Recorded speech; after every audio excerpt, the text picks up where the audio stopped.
Berlusconi's government, the woman at the center of his sex scandal, is taking on a new role. The woman known as Ruby is set to turn heads at the Vienna Opera Ball. Imran Khan has more. She's the belle of the ball, known simply as Ruby, her stage name. Karima El Mahroug is now a celebrity in her own right, holding court with stars of stage and screen. But her rise to fame hasn't been without controversy. The Italian Prime Minister, Silvio Berlusconi, is alleged to have had an intimate relationship with a woman and is facing charges of paying for sex with an underage prostitute. She was then 17 years old. They're charges that she denies. For a coming-out ball, Ruby could not have picked a more opulent forum.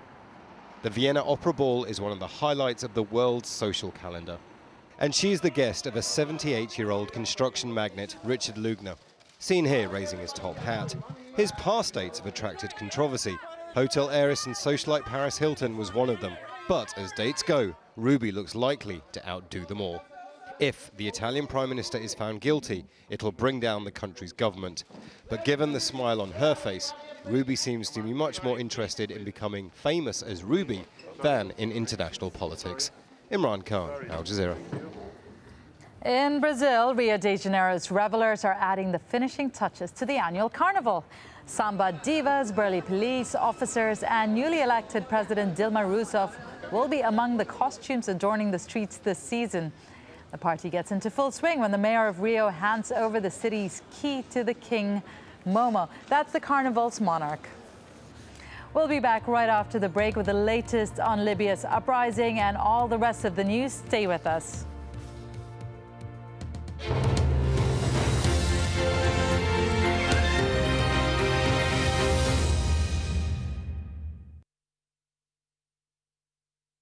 He's taken stolen goods and he's now dumping them onto the world without any sort of consideration for consequences. From people making the news. If the North will be saved a lot of trouble, I think it is important that they should come together. To those it affects. We do accept that there was very bad mistakes made in our banking area. Behind the headlines. Most South Koreans are not interested in reunification. Is the inside story.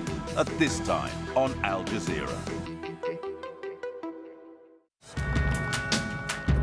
Leaders are remembered, be they loved or feared. Alone they are inscribed on the pages of history. But what of the men and women whose hands build their monuments and whose blood stains their battlefields? The people who, against all odds, wield the power to reshape history. People in power at this time on Al Jazeera. Al Jazeera focused on political turmoil. Security presence is very high. We focused on those fighting for their cause and those fighting for survival. He was shot with a gun. On the sharing of power and the taking of land. We focused on the deep seas and the dunes of the desert plains. Throughout Africa, we focus on news and documentaries that matter to you. Al Jazeera, television that truly inspires. A debilitating condition afflicting millions of women across the developing world. Sometimes it is not possible to cure a patient with fistula. We have to prepare her psychologically. Revealing the human stories behind fistula and its intimate connection to poverty. A powerful new series exploring global maternal health. Birthrights, at this time on Al Jazeera.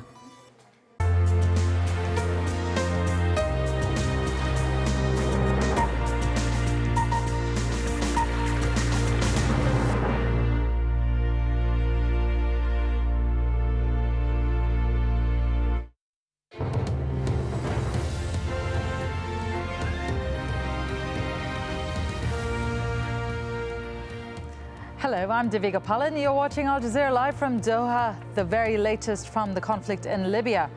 For the second day running, pro-Gaddafi forces have failed to retake the rebel-held town of Breka. On Thursday, government warplanes launched airstrikes but were unable to dislodge opposition fighters. These pictures from nearby Adabia show rebel reinforcements arriving and arming themselves. Witnesses say hundreds have been arriving there from across the country's east. U.S. President Barack Obama has called for Gaddafi to go now, but while saying all options are on the table, he would not commit to enforcing a no-fly zone. And fleeing the violence, tens of thousands of foreign workers are still trying to get out of Libya. Many of their respective governments have organized evacuation plans. From Benghazi, Tony Birtley reports on the thousands that are still stranded inside, with their food and water supplies dwindling.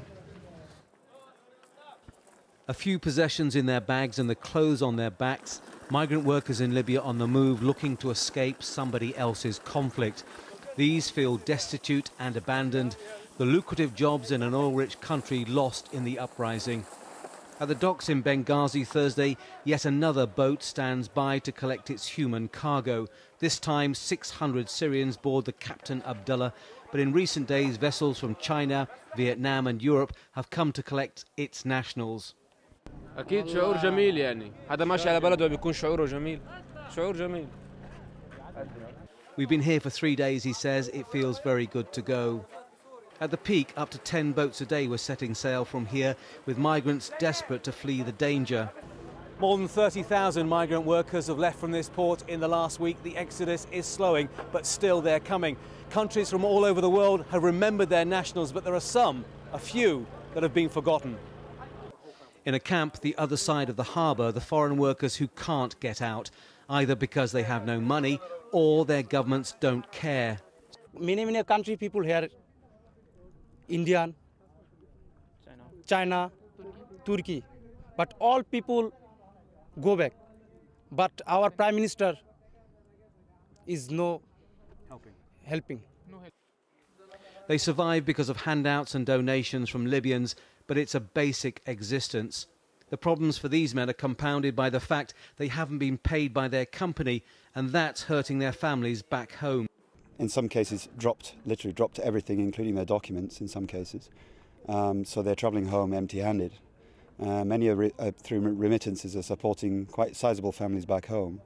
And so it's going to have a huge knock-on effect.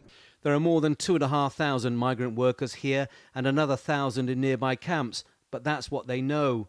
It's estimated that the figure is much higher, perhaps by 3 or 4 times. Many workers, especially those from Africa, feel frightened. Some of us, we are surviving. Some of us, we are dead now. Right now, we are looking for the solution.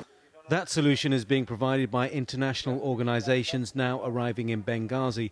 Most in this camp will be repatriated in the coming days or weeks, but there are still pockets of Indians, Filipinos and Africans unaccounted for. And for now, there is nothing to do but wait and hope the violence doesn't return. Tony Birtley, AlJazeera, Benghazi. Graphic video has emerged of what appears to be a group of soldiers executed in Libya. The video was posted to Facebook on Thursday. It cannot be independently verified, but appears to show the body of at least 21 men in military clothing, bound and blindfolded. One seems to be alive. The Facebook page says the video was first run on state TV, along with the claim that the soldiers were killed by anti-government fighters. But it says the men were actually executed by pro-government forces for refusing to fight.